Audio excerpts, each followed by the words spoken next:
Well, last weekend we had a Knapping at Letchworth, and I was so busy I didn't get a chance to really film any of it. I had my camera, but I was just napping the whole time. And I made some bifaces, and I got my hands on some Onondaga flint from one of the guys.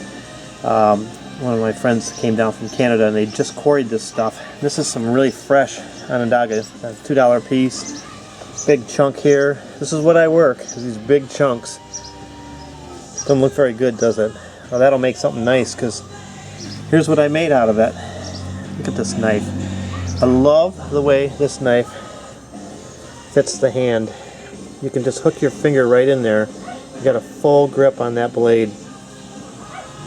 Then I made a lost lake out of some Keokuk that I had brought along with me, and you can see this is really a thin one too. Look at this.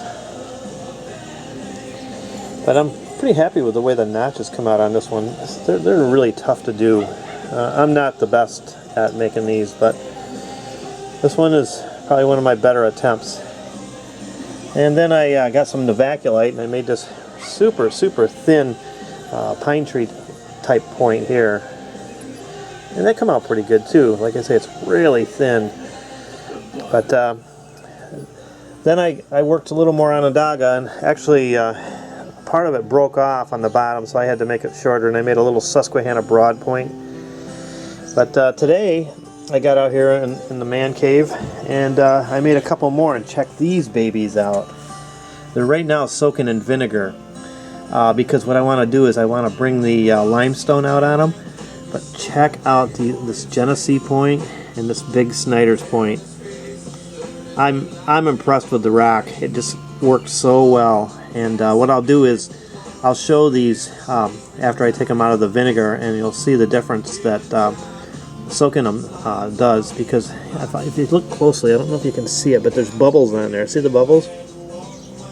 That's the vinegar working on the limestone. And what it does is it kind of simulates what the ground does to it when these points would lay in the ground for hundreds, thousands of years, and the leaves and everything dissolve, and the tannic acids and all those go into the ground and erode that limestone. So we'll take a look at these shortly, and I'll share this video with you guys and show you what I've been up to. So getting some napping in and feeling good about sitting outdoors and enjoying this nice weather. It's really getting green here. All the trees are starting to get some leaves, and spring is in full swing. So anyway, I'll be back shortly. I'm going to take those points out of the vinegar and see how they look. So I'll be back. Well, here they are. They're out of the vinegar now, and they're dried. And look at that limestone that came out of that. This is just how they look when I find these arrowheads. All kind of gray and light gray and dark gray. Check this Snyder's out. Snyder point, man, check this out, man. Look at this. Thin, thin, thin. Onondaga Snyders.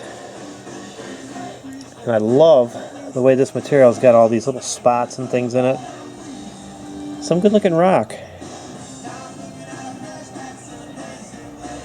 Well, needless to say, I'm pretty happy with the way these came out. Look at, there's some blue in here, and some gray, and some of the limestone.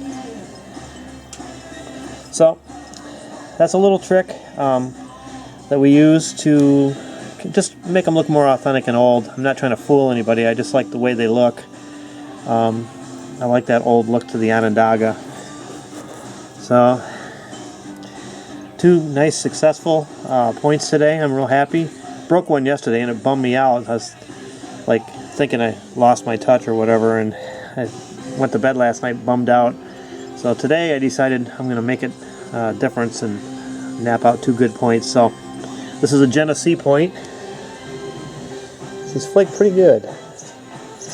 It's actually a little too thin for a Jenny, but I can't go fat. I just worked so hard all these years to make them thin. I'm not going to make a fat point. So I got a whole new variation of Genesee points. So anyway, there they are, all done, and I'm real pleased to get my hands on some Onondaga and work it again. So thanks to everybody that watches and comments. I appreciate it, and I hope you enjoyed this video. Thanks for watching.